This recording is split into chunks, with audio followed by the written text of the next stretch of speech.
Okay, so as you can see, some victims there of several fires that have occurred across the nation, and they've all been affected in various ways. Joining me in the studio this morning, we have the Public Relations Officer of the Ghana National Fire Service, Harriet Anyele, and also the Deputy National PRO as well, Billy Anaglati. Good morning to you both. Good morning. Welcome to the show. Can we get a specific figure or an approximate figure as to how many outbreaks of fires there have been so far for this year? The fire outbreak so far is over 1,000, as mentioned earlier on. Okay. But I also did indicated that it was particularly in January. Okay. During that time, the bushfires increased. Okay. So that was actually the reason why we had an increase. So that was due to Harmattan? The Harmattan season. And yes, people, okay, indiscriminately burning the bush. Okay.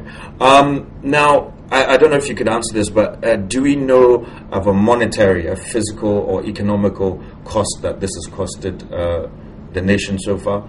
Is there anything that we can quantify with that?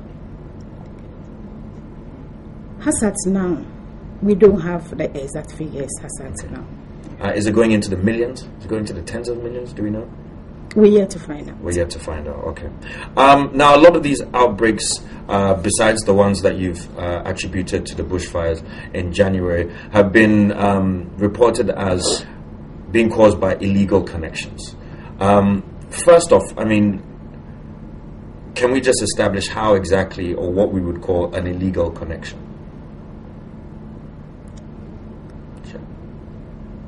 Well, if we are talking of illegal connection, what I want to say is that all these fires are not actually attributed to illegal connections. Okay. Since we might admit that some of them might be caused by illegal connection, which means that connections or moving electricity from one point to the other that have not been authorized by electricity company. Okay. So it is termed illegal connection. But if you're looking at those fires that have been caused by electrical source, some of them were just due to negligence of the people by using certain portable electrical components like maybe radio, TV, or any other electrical sources where they have overloaded those electrical sources. If you are talking of the illegal connection, which is specifically and mainly into some of these markets that we have, you don't need to be a technical person to get into the market to identify that some of those electrical sources are illegal.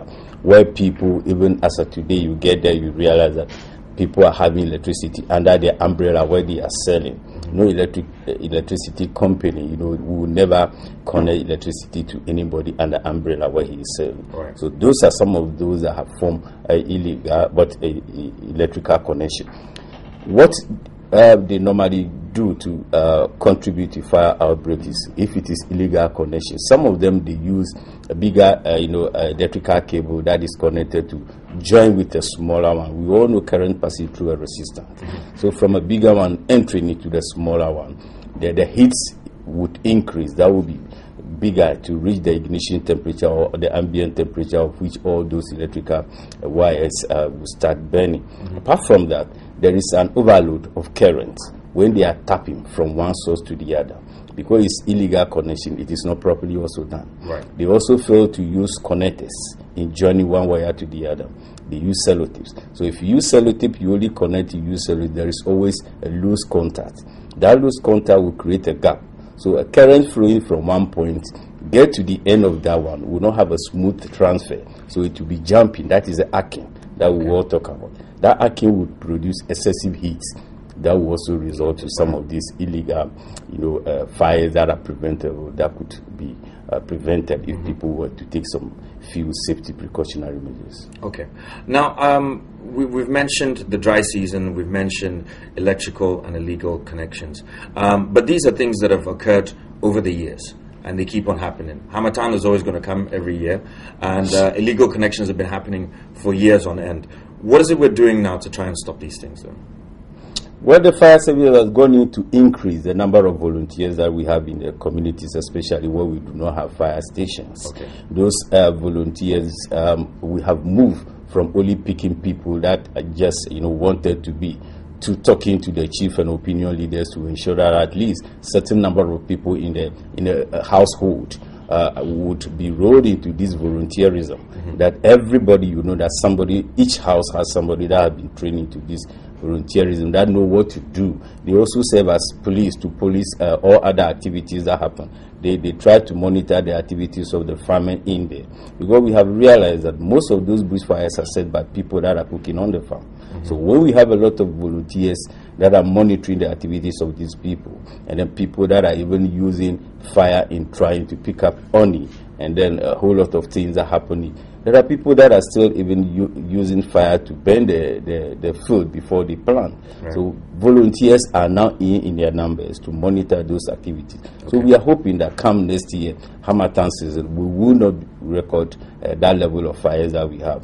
It will also interest you to know that with all other activities of training volunteers, even in the cities where we are, we have also added to our fire safety education that we be having, by having the door-to-door or community, fire safety training, door-to-door fire safety training, that we move the training into the communities these days. That every Thursday, we identify the community, we talk to the chiefs and opinion leaders, they give us time that we move in there, not now getting only to the churches and the markets to educate, but now having a community door-to-door fire safety education to ensure that everybody, no matter where you are, you can be in your home, but you still have the fire safety education. Okay, just to wrap things up, I want to ask you, there's footage, I've seen it myself, where fire tenders have been seen providing water to places they shouldn't have been doing. And on other instances where there are fires, fire tenders arrive without water.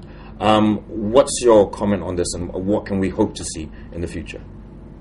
Well, actually, our fire tenders do not go to fire scenes without water in the tender. We use water to fight the fires. So if we go to the fire scene without water in the tender, we always make sure there's water in the tender. What actually happens is that the number of minutes it takes for the water to get finished in the tender, as little as 4 minutes, 5 minutes, the water is finished. So sometimes the tender will get to the fire scene.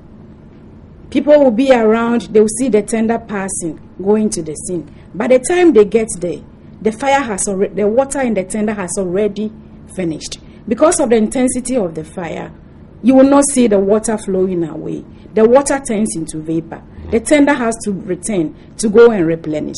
Then people will say that we came to the scene without water in the tender. But what about the footage where the tenders are seen giving water to people that they shouldn't be?